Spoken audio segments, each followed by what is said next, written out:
Bienvenue à la liste, deuxième saison. Encore cette année, on va poser des questions à une pléiade de personnalités, de gens connus de la MRC Maria-Chapdelaine. Ici, il n'y a pas de bonne ou de mauvaise réponse, il y a juste votre réponse.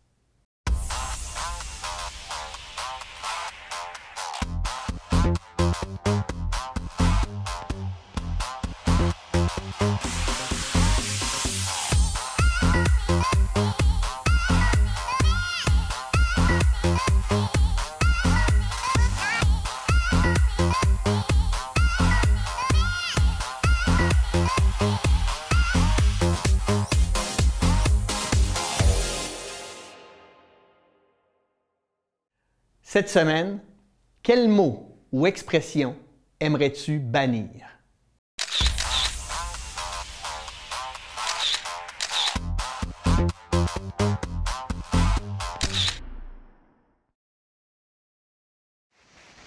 Je suis pas capable. Ça, là, moi, le monde qui sont pas capables, là, c'est pas vrai.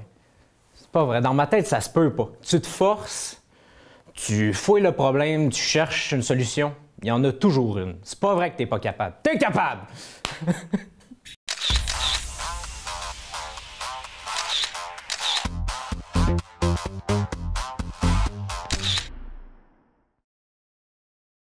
Ah! Si j'aurais. Si j'aurais, c'est pas une expression, c'est pas un mot. Faut juste plus que ça arrive. Moi, je pense que je donnerais une amende à quelqu'un qui dit si j'aurais.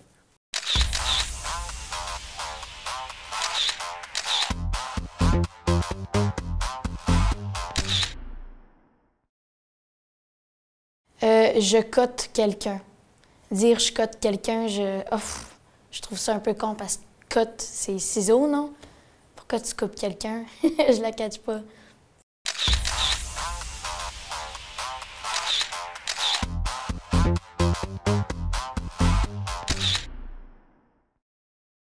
Et ça en est une bonne aussi. Il y en a sûrement plusieurs. Je ne sais pas trop, mais je pense que je bannirais tout ce qui est de fermer le clapet, tout ce qui a rapport avec faire fermer le clapet à quelqu'un parce qu'on veut pas entendre son opinion ou quoi que ce soit. Là. Je pense que le monde irait beaucoup mieux si on s'écoutait.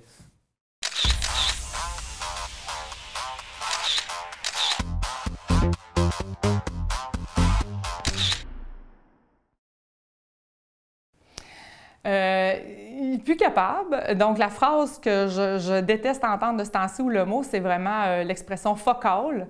Vraiment plus capable, là, j'ai rien à rajouter. Ça me fait dresser les cheveux sur la tête.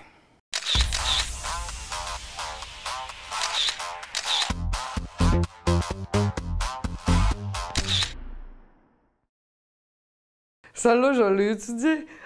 Jamais 2 sans 3. Pourquoi? Parce que c'est pas parce que tu fais 2 fois la même erreur que tu es obligé de la reproduire 3 fois. Mais comme l'expression le dit, jamais 2 sans 3, ben ça t'arrive tout le temps une 3e fois. Fait que si ça serait banni, je suppose que ça ne nous arriverait pas une 3e fois.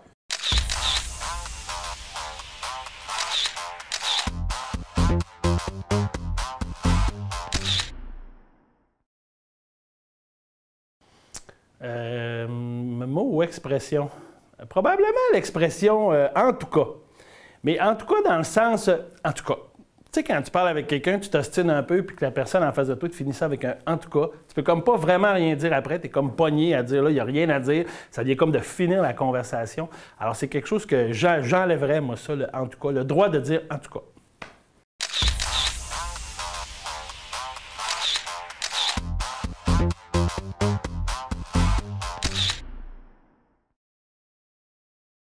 Quel mot ou expression? T'as donc bien une belle énergie. Hein, on entend ça de plus souvent de nos jours. T'as donc bien une belle énergie. C'est quoi avoir une belle énergie? Y a-t-il quelqu'un qui est capable de m'expliquer ça? C'est quoi avoir une belle énergie? Parce que j'ai cherché dans le dictionnaire, il n'y a pas de description d'avoir une belle énergie. Tu sais, je peux avoir l'air d'avoir une belle énergie, d'avoir l'air de bonne humeur, mais en dedans de moi, ça ne file pas du tout. Fait que t'es qui pour me juger et me dire que j'ai une belle énergie? Abolissons cette expression, s'il vous plaît, de 2018. On arrive en 2019, là. 2019, c'est l'année « j'ai pas une belle énergie ». OK? Merci tout le monde.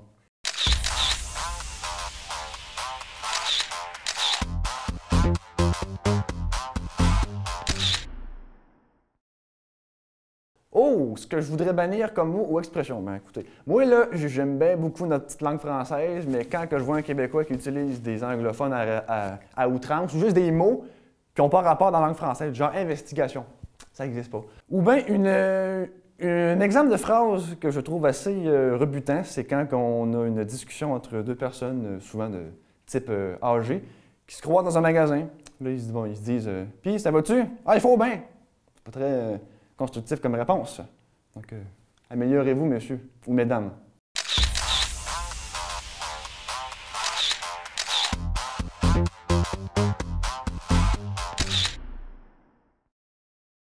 Moi, quand j'étais jeune, plus à cette heure, mais quand j'étais jeune, tous les mots qui étaient cool, man, fucked up, peu importe, j'aimais pas ça parce que je sais pas, j'ai jamais aimé les expressions comme cool, man, puis tout ça. Même plus jeune, je fais du coq à l'âne, plus jeune, tout ce qui était Backstreet Boy, Spice Girl, tout ce qui était in à dire, à écouter, à voir, ou même les séries pour enfants, j'ai jamais aimé ça. Fait que c'est un peu. Pas pour ne pas être cool, mais je sais pas. J'ai jamais été attiré vers genre hey, yo man, viens ici, on va chiller. Ça n'a jamais été dans mon vocabulaire. Fait que c'est des expressions que je bannirais de moi. Je le dis même pas cool man.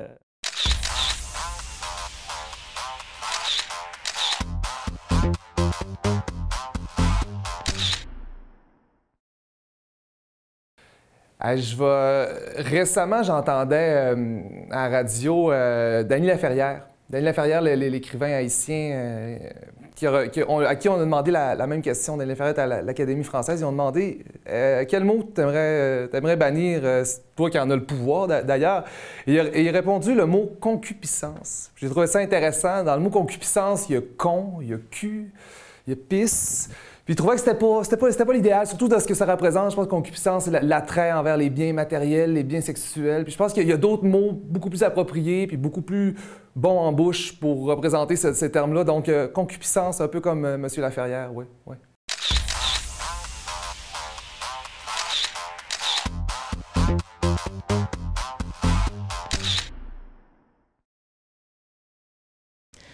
Je suis un petit peu pointilleuse sur les bons orthographes. On dirait que j'aime pas ça quand mon chum me dit reste-les là. Mon chum me dit ça, reste ça là, reste-le là. Non, laisse-le là. Tu sais, son-tait, j'ai de la misère à entendre ça. Si j'irais, ces petites affaires-là, ça me tire un petit peu les oreilles.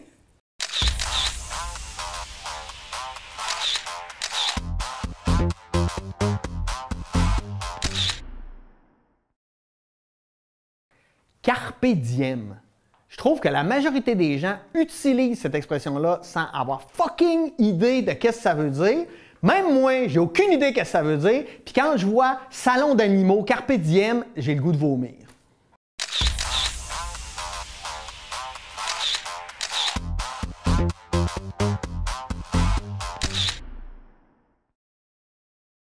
En général, j'aimerais qu'on puisse bannir tous les anglicismes parce que, bon, des fois, c'est mal employé, puis ça fait pas bien, je vais dire, ça fait pas bien paraître la langue française, mais précisément, là, ça serait chiller. Là. Ceux qui chill, là, ça me tape sur les nerfs.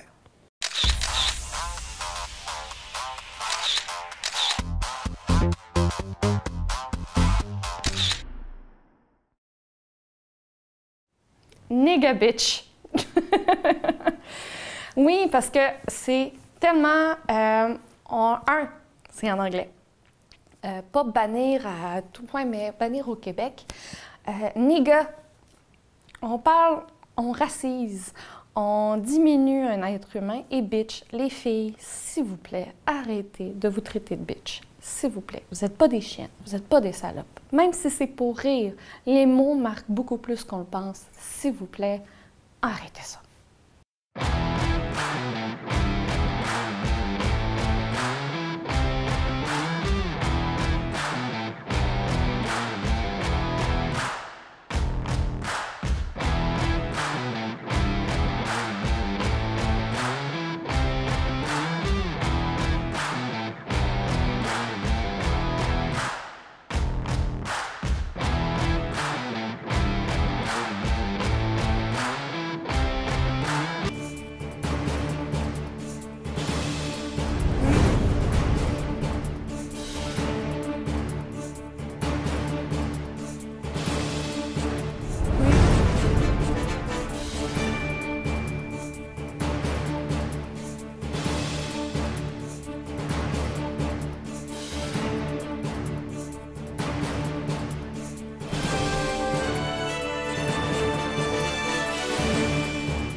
L'apparition des télévisions communautaires autonomes coïncide avec l'implantation des câbles distributeurs au Québec. Le Conseil de la radiodiffusion et des télécommunications du Canada souhaitait à cette époque que les ondes soient partagées avec les citoyens. C'est donc par obligation et par la réglementation de cette instance qu'ont vu le jour les canaux communautaires. Elles ont su s'adapter à l'ère du temps pour proposer du contenu touchant à toutes les clientèles, et ce, depuis près de 40 ans. Ainsi, les citoyens ont désormais la chance d'accéder et de participer aux débats de société. Les TCA ont pour mission d'encourager la participation des différents milieux auprès des médias locaux et de représenter les membres qui composent sa communauté. L'accessibilité à un contenu télévisuel qui les concerne directement reste encore à ce jour l'élément le plus important pour les citoyens de la province. Nous pouvons dire sans hésitation que les canaux communautaires sont des médias de proximité.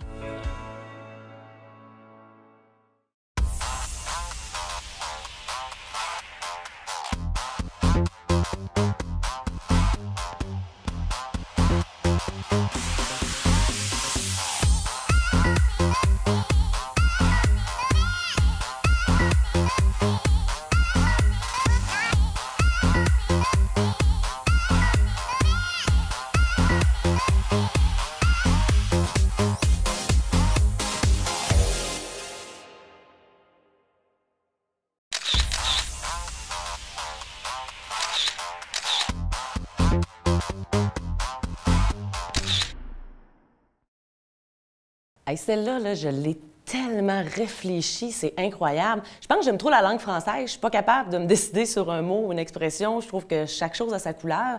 J'ai décidé de la jouer un petit peu Miss Univers en disant le mot « guerre » parce que s'il n'existait pas, ça veut peut-être dire qu'il n'y en aurait juste pas.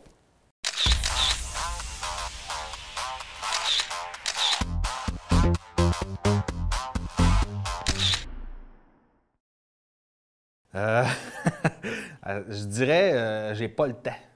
J'ai pas le temps. On a souvent ce réflexe-là de le dire, je suis pressé, j'ai pas le temps de faire ci, j'ai pas le temps d'aller là, j'ai pas le temps de te parler, j'ai pas le temps, mais c'est très cliché, mais de dire t'as pas le temps, c'est que tu prends pas le temps de le faire. Parce qu'on a toutes 24 heures d'une journée, puis il y a tout du monde qui font plus d'affaires que d'autres, mais c'est ça. Il faut juste trouver le temps au lieu de dire je l'ai pas, parce qu'on l'a. Même si le temps, c'est de l'argent, mais l'argent n'achète pas du temps. Mais en tout cas, c'est j'ai pas le temps. Moi, je suis plus capable de pas avoir le temps.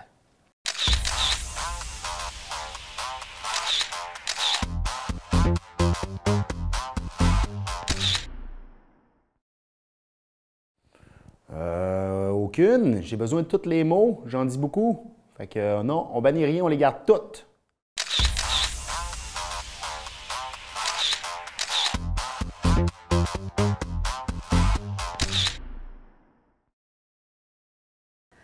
Ah, moi, il y a une expression que j'aime vraiment pas, c'est la vie, c'est un combat. J'ai entendu ça déjà, puis quand je dis ça, je pense à quelqu'un qui le disait. La vie, c'est un combat. Ouais, OK. Ou la vie est parsemée d'embûches. Ça, pour moi, c'est une expression qui me fait mal aux oreilles.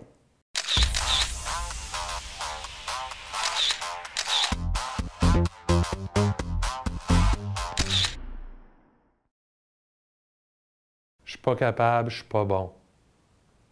Non, ça, je suis enseignant. Un élève qui m'arrive, qui dit « Ah, je suis pas capable », il se conditionne à pas réussir. Dans le fond, il est en train de se dire « Ça vaut même pas la peine que je fasse de l'effort parce que de toute façon, je vais échouer. » Puis que ce soit comme ça à l'école ou que ce soit dans... au niveau de ce qu'on peut faire, mettons, pour l'environnement ou ce qu'on fait dans la vie, quand tu commences avec « Ah, je suis pas bon, je suis pas capable », tu fais semblant de faire des efforts, mais dans le fond, tu es voué à l'échec. Pourquoi? Parce que tu t'es conditionné en partant à rater ton coup. Bien, il faut bannir ça, là, je suis pas bon, je suis pas capable. Il faut croire que c'est possible, même si parfois ça peut être dur, ça peut demander des efforts incroyables, mais au moins laisser dans ton esprit la porte à ce que ça soit possible, que ça arrive.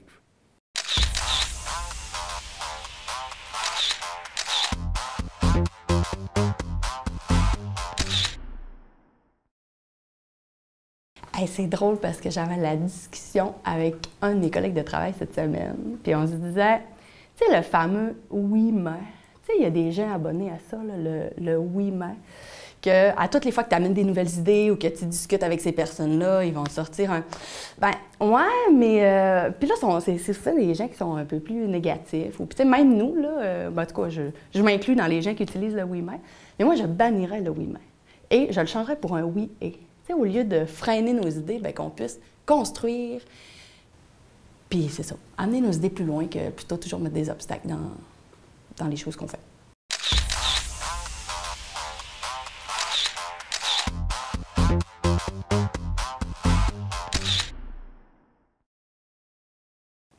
Le mot, l'expression, je pense qu'il y en a plusieurs des mots, des expressions que j'aimerais bannir. Là, ça a l'air un peu intense, là. Mais toutes les expressions qui ont rapport avec nos hormones, du genre, voyons, t'es-tu un SPM, coudonc, ou tu nous fais une montée de lait, ou je vais vous faire une montée de lait. Tout ce qui a rapport à nos hormones qui fait que, comme fille ou comme femme, j'ai pas le droit de m'indigner. Tu sais, j'ai pas le droit d'avoir d'opinion, j'ai pas le droit d'être en colère sans que ça ait rapport avec mes hormones, tu sais. Ça, je bannirais ça de notre vocabulaire.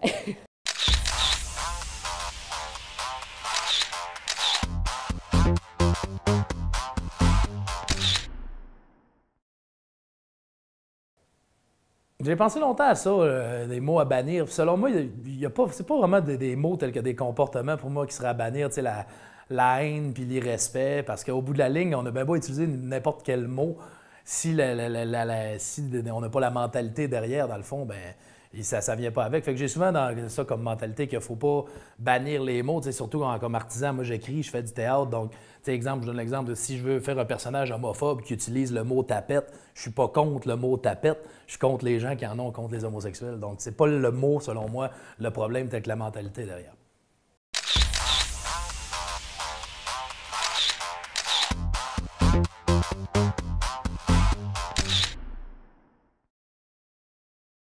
Bien, moi, le mot, ça serait intimidation, parce que je trouve que l'intimidation, c'est pas correct. À quoi ça sert d'écœurer un gars, ou de le frapper, ou de le menacer en public? Ça sert à rien pantoute. Arrêtez de faire l'intimidation, c'est juste ça que j'ai à dire.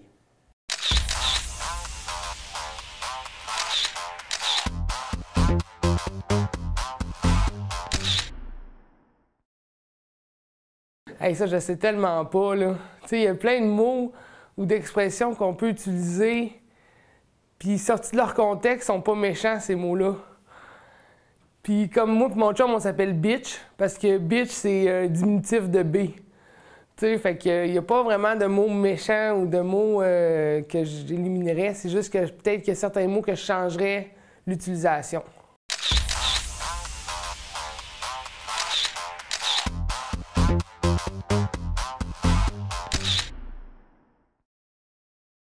Si j'aurais. Je suis pas capable. Je suis plus capable. J'aille ça. Je le sais qu'il y en a beaucoup qui le disent, mais ça me cille dans les oreilles à chaque fois. C'est niaiseux, là, mais j'haïs ça pour mourir.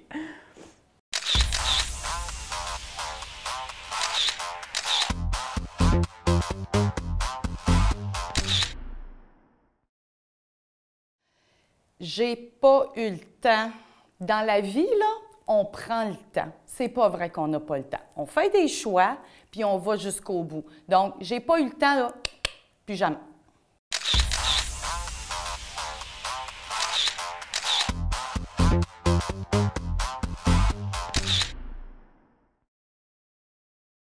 Je suis down.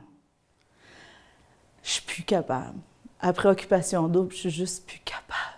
Hey, moi, je suis down d'elle. Non, OK? Pour eux autres, là, être down, c'est...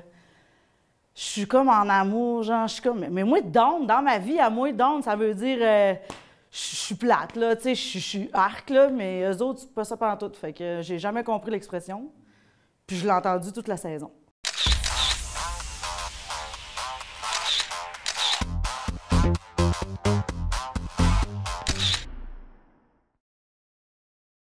Ah, expression, ouais, peut-être un groupe de mots qui serait « il faut ».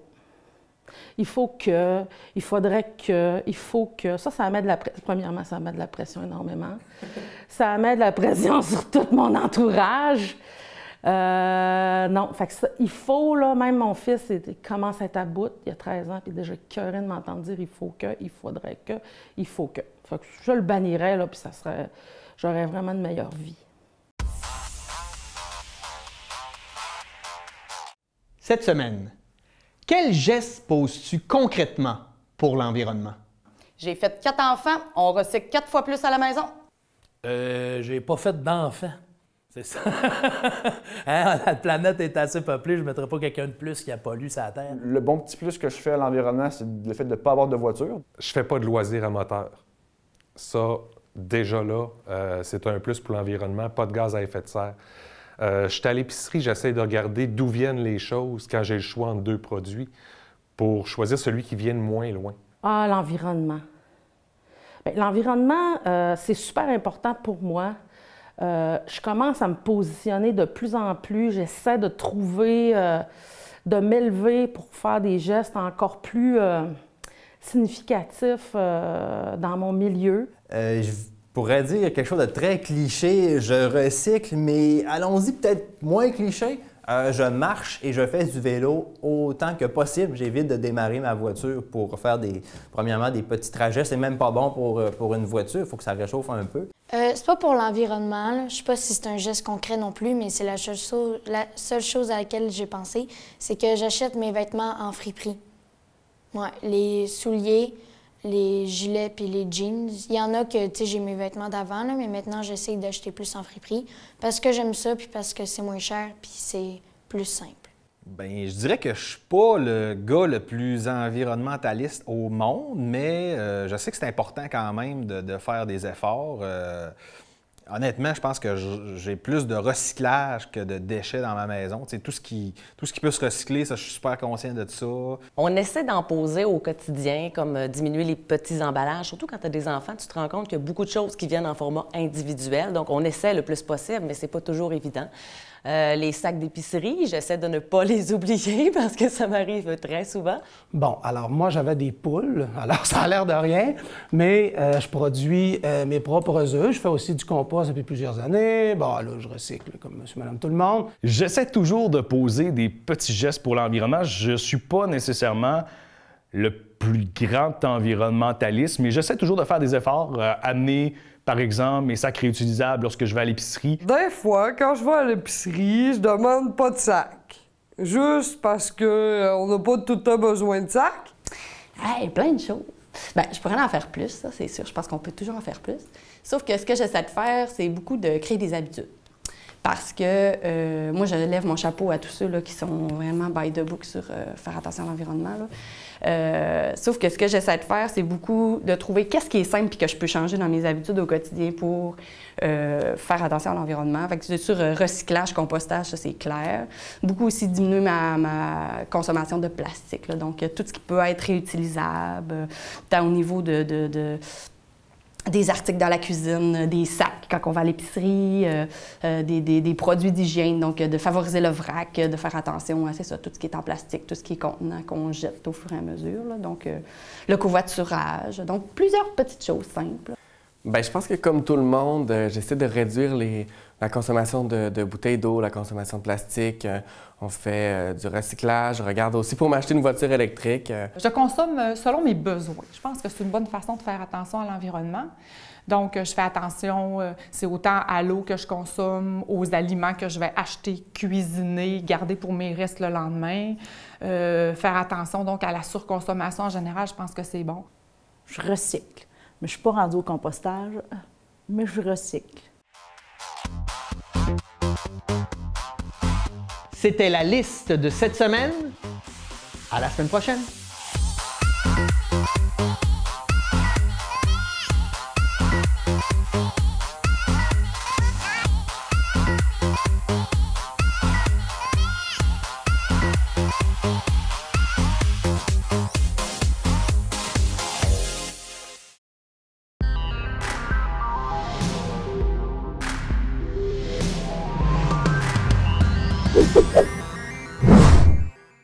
Épargne Placement Québec présente le risque selon Ginette. Depuis toujours, Ginette aime prendre des risques. Parfois calculés et parfois pas. Mais lorsqu'elle a voulu s'assurer d'une retraite excitante, Ginette n'a pris aucun risque. Elle a épargné avec le REER d'Épargne Placement Québec et ses produits garantis à 100%. Réalisez vous aussi votre projet. Communiquez avec l'un de nos agents d'investissement. Voici une plaque porte-clés des amputés de cœur. Quand vous utilisez une plaque porte-clés, vous protégez vos clés. Si vous les perdez, la personne qui les trouvera pourra appeler au numéro au dos de la plaque. Ou les déposer dans une boîte aux lettres. Puis, les amputés de guerre vous retourneront vos clés. Gratuitement!